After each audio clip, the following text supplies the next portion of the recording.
A place of meditation is a place of revelation. Hey, whatever people are saying that brings mockery, you are responsible.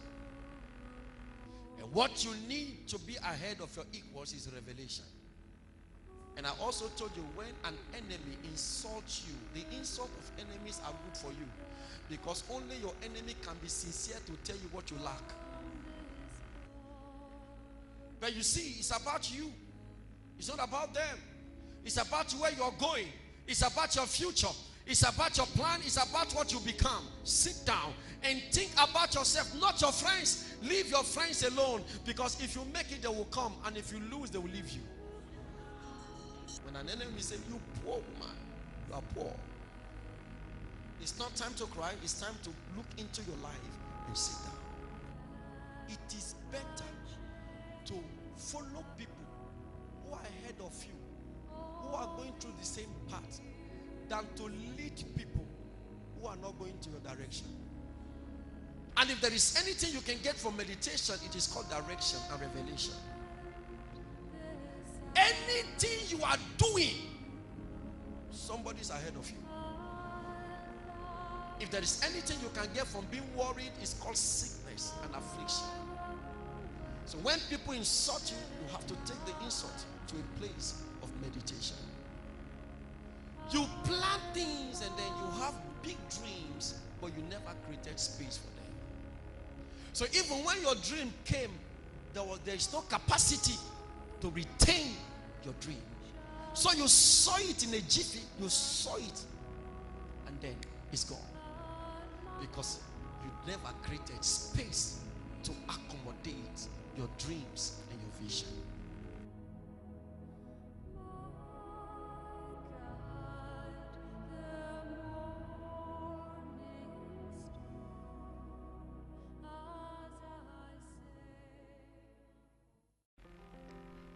You have light, and your light is meant to give direction.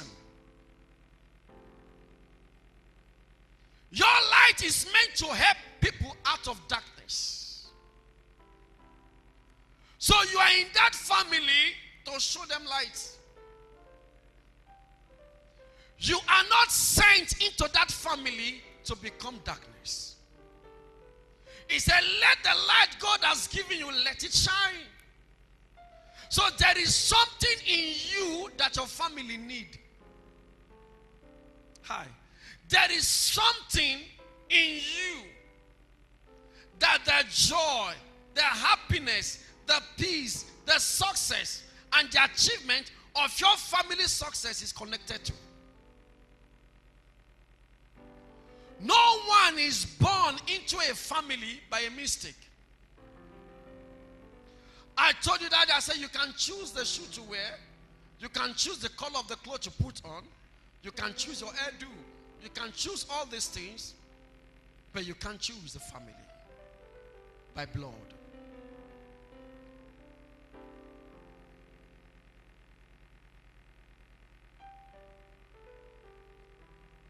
Even spiritually. Even spiritually. Before I chose my spiritual father, I had seen him. I had series of encounter with him in the dream. Seen him ministering to me, talking to me. Not once, not twice. I was convinced. You see, that yet I never caused myself to have that dream. Besides, he's not even in Nigeria. Before I met with him, I had series of dreams, and I've never seen him physically. He doesn't even have a TV channel that will say, okay, I was watching him maybe because I watch him too much or I read his book. Never read his book. I said maybe because he had a church very close to my, he doesn't have any branch in Nigeria.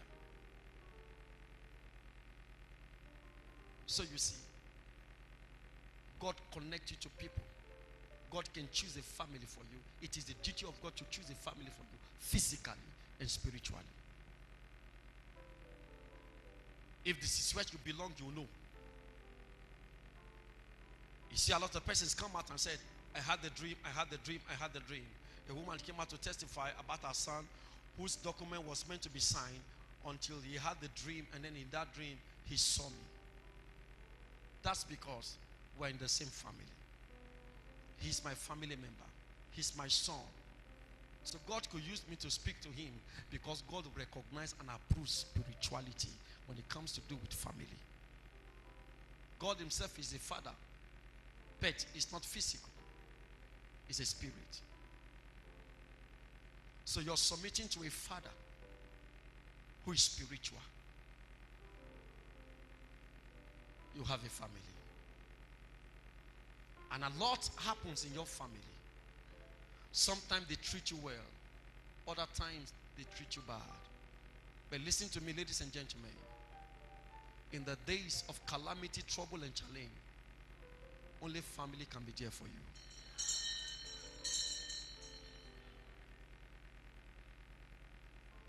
Don't push family away and run after strangers. Don't give the place of family to strangers. Strangers come and go. The family are always on ground. Don't betray family for strangers.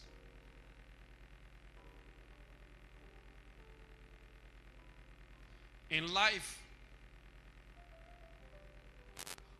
other things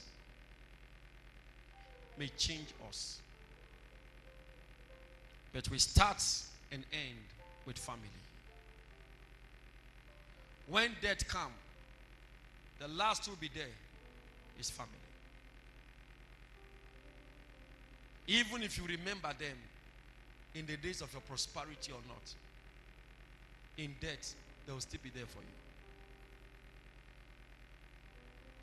Once it is time for you to be buried, the first question they ask is, which family? You see the point? It is possible that God bless you, gave you so much money, so much influence, and none of them ever enjoyed it. But when death comes, they will still be the one to stand to the end. Family is everything. Are you poisoned? And it's so obvious that 55% of our problems in life is connected to the same family. 55%.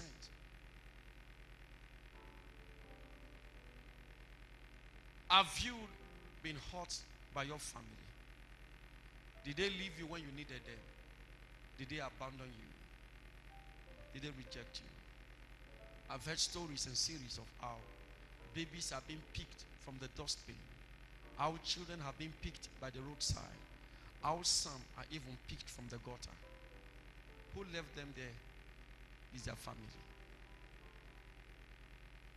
I've heard. I have even witnessed one. The child was dumped and people gathered there and they said they picked a child. I am very, very sure that the people, the crowd who gathered, the mother of that child was among. Just like the case of Moses. Everybody came and said, look at a child in the water, in the river. Every person was giving their suggestion. But Moses' sister was right there. So they picked a child in the gutter. Don't be surprised that the one who said, look at a child in the gutter, that is even the mother of the child. What injustice has your family done to you? What is this thing they did that till this moment you're feeling the pain? When you needed them, did they betray? That was what they did to Joseph. The ones who sold him out was his family. The ones who betrayed him was his family. At the age of 17, he grew to become 33 years in that pain. Until one day, he saw the same people who betrayed him in front of him. He was able to recognize them, but they couldn't recognize. Be careful how you treat people, because if you hurt them, you've left a scar in their heart. Do you know people who hurt you don't remember, but the one who received the pain hardly forget it.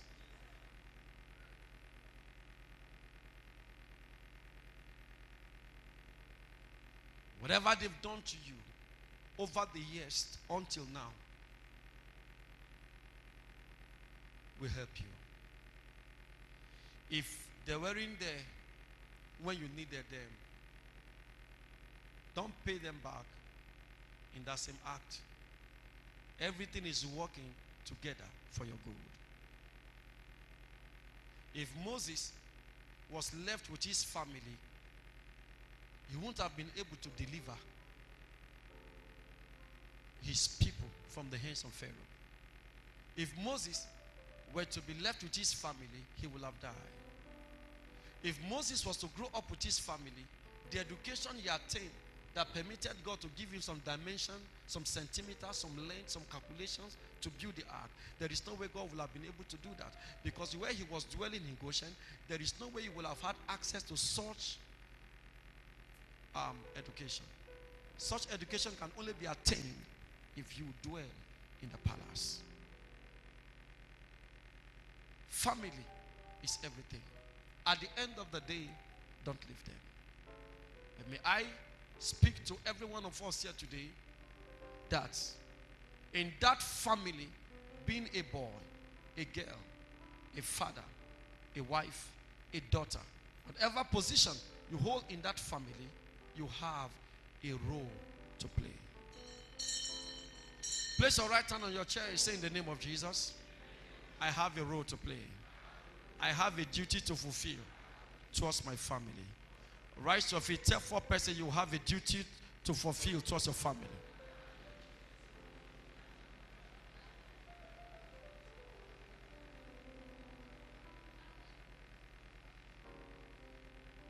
Ruth chapter number 1 from verse 1 to 2. The book of Ruth chapter number 1 from verse 1 to 2. When trouble comes, it's your family that will support you. It's your family.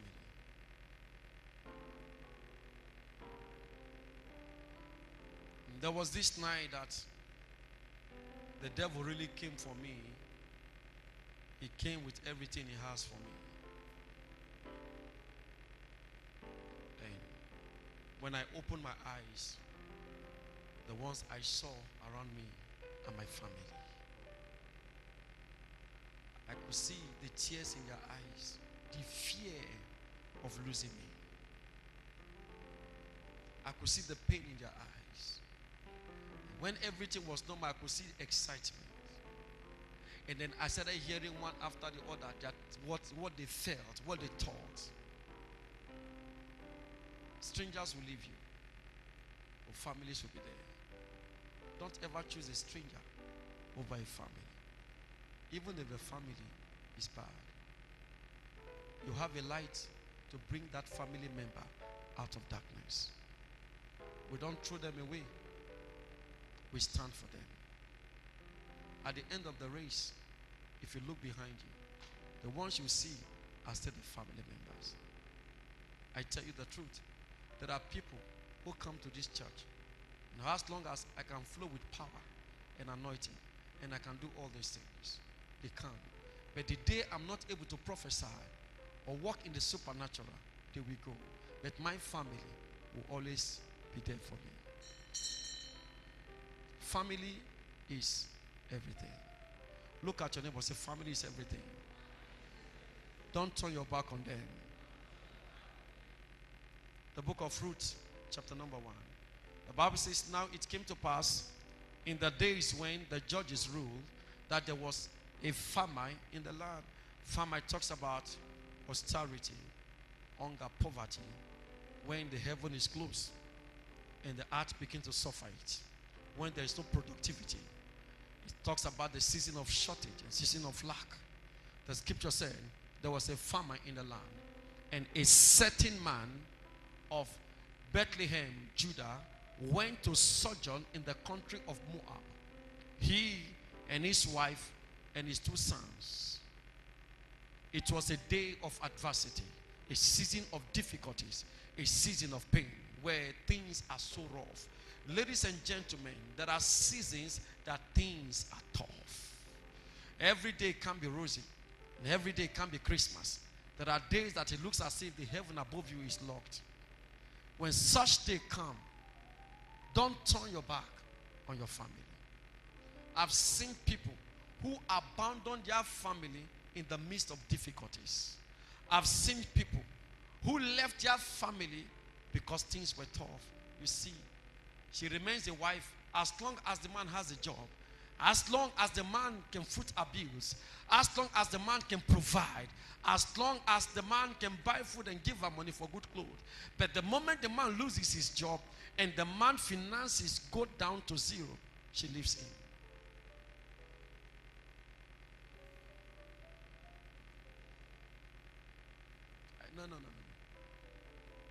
No. There are men, they love their wife as long as she brings money in. And if she cannot do any of these things, they abandon her. Don't ever choose money over your family member. This is your husband. Got married to you. He was doing well, and you were doing well. Perhaps, maybe he works, and you're a businesswoman. And all of a sudden, he lost his job. His means of financial income dried up. And the only one who has income now, who can provide for the family, is you. That season is not a time to oppress your husband. It's not a time to be disrespectful. It's not a time that you take the position of the man and make the man the wife.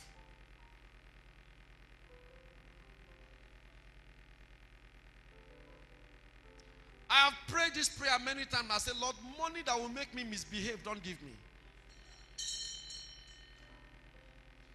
Any money that will make my family suffer, I don't want it. Any money that will break the love, unity, peace, joy, understanding, and harmony in my family, I don't want it.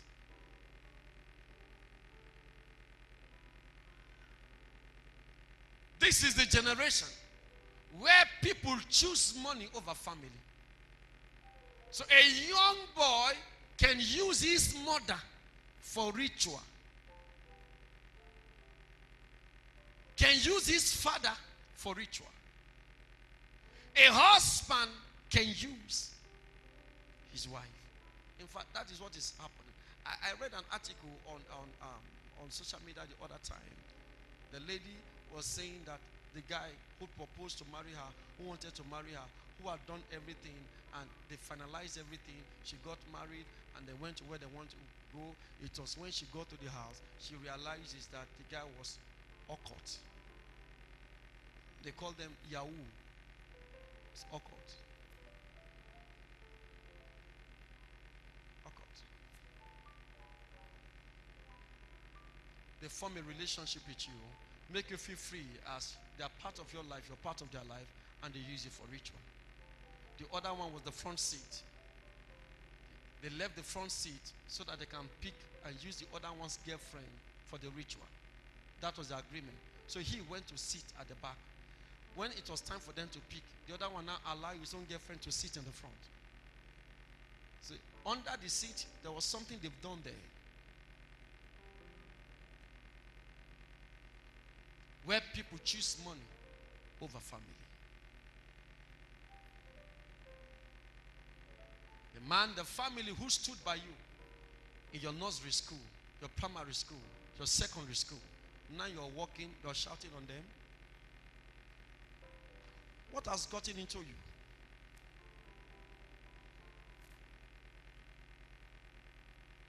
Look at how you raise your voice and talk to your mother. Because you have money? Or because you got married to a rich man? You're betraying that family. You can't criticize your mother to your husband. You say, that woman is coming to disturb us for money again. How can you do this? You're a betrayer. Don't choose family over money. There are fathers The moment money is in their hand, they frown their face. Watch out for them. As from 25th, when month want to end,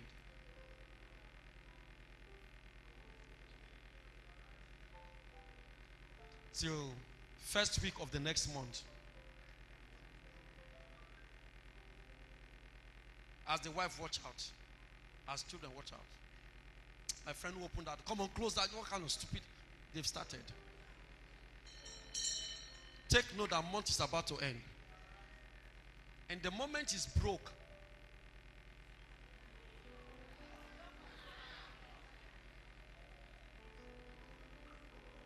Baby, he begins to explain himself. And the moment there is money in his hand, he leaves house in the morning and come back at midnight. You're a betrayer. You go to work as a father, and your family is there, your wife is there.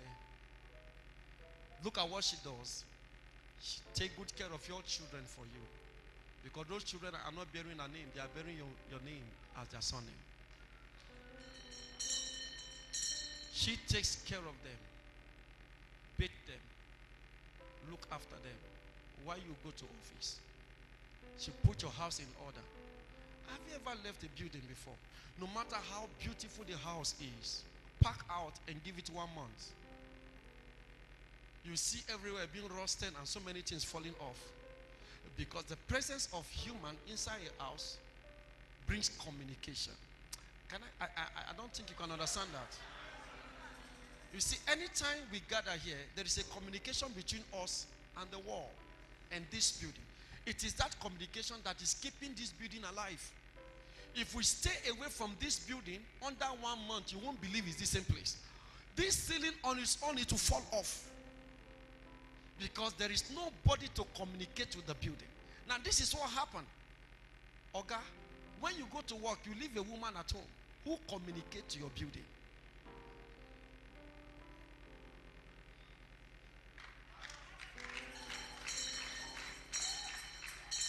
She communicates to your building. And also help in the maintenance of your children and your property. Do you sweep? You don't sweep. Whose house is this? It is your house. But you don't sweep. You don't even clean the TV. You don't even clean the refrigerator. The stove you bought, when was the last time you checked the trade?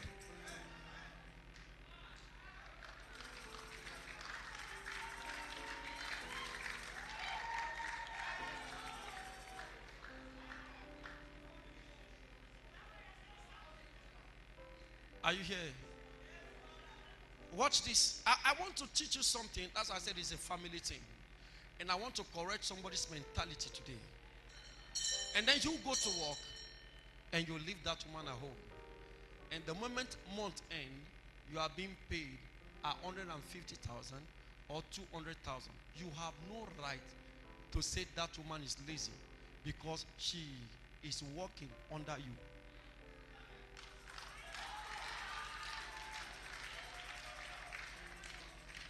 What is her job?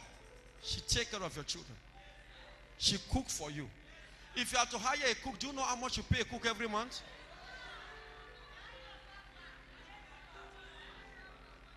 She communicates to your building, which has been the reason why your building is still standing. So how can you now hide your finances from her?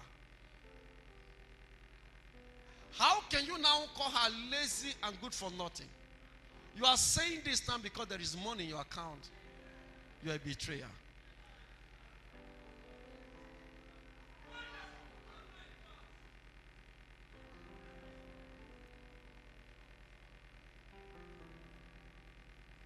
Don't choose money over family.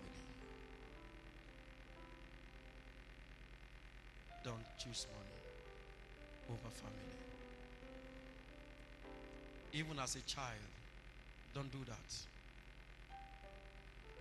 One of the things God told Abraham was his seed. God didn't say, Abraham, I will multiply you. Go back and study very well. God said, I will multiply thy seed. Not Abraham. Abraham was already old. All the blessing, the land, he said, I will give it to thy seed. Not even him. So being somebody's child, I would like you to know that you are that man's seed. As a son, as a daughter, there is a dimension of blessing God will give you, not because you want it, but because you have a father.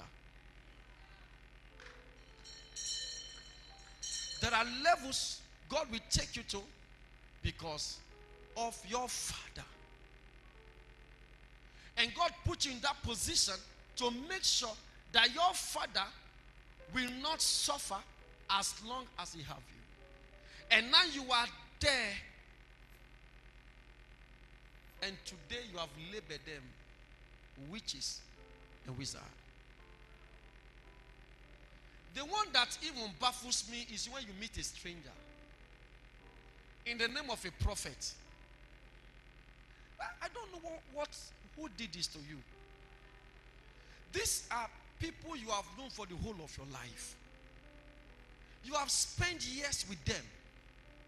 30 years, 40 years. There was a time that the food you ate was in their power. They had chances to put poison inside your food and say you had high fever, so you died. But now you are 40 and somebody who you met under 1 week, you just went for his program, has been able to tell you under 5 minutes that the woman who raised you to where you are is a witch. And under 5 minutes, you believe a stranger and you forsake your family. You are a betrayer.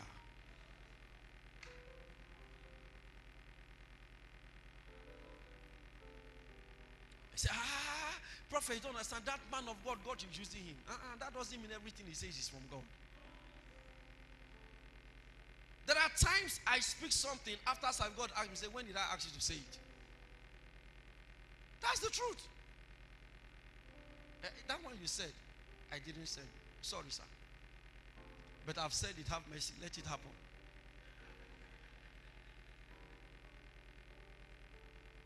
A man of God came. You can communicate out of your feelings. You can see somebody in pain and then you begin to say some things, not because God says so, but because you were moved and then you had compassion. So you utter deep things. And those who are hearing, they say God is speaking. Sometimes it's out of your feelings and your emotions. Even you hear, you can force a man of God to give you prophecy. Don't you know? Sometimes you can push them to the wall. And when you disturb them too much, when God is not speaking, they have to speak so that you can leave them alone.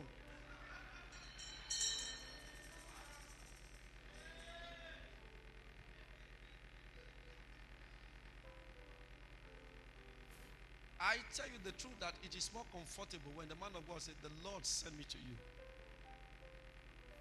than for you to say, it's been long you gave me prophecy. Is it chewing gum? Don't force it out. You have a role in that family. The first role you have in your family is to bring them to Christ consciousness. The first role, I'm talking to you here, as a father, as a wife, as a daughter, as a son.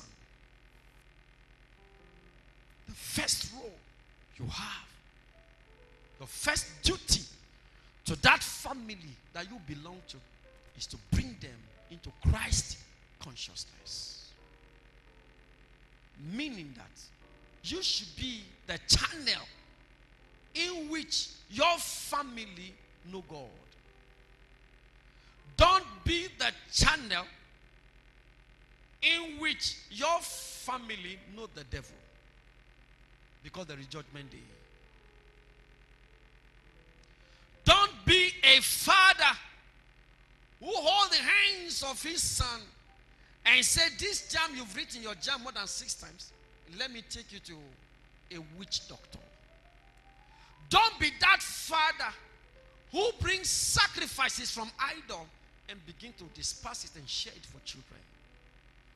Don't be that father who gives his children, his wife, clothes to watch, and then they are meeting charms in your pockets.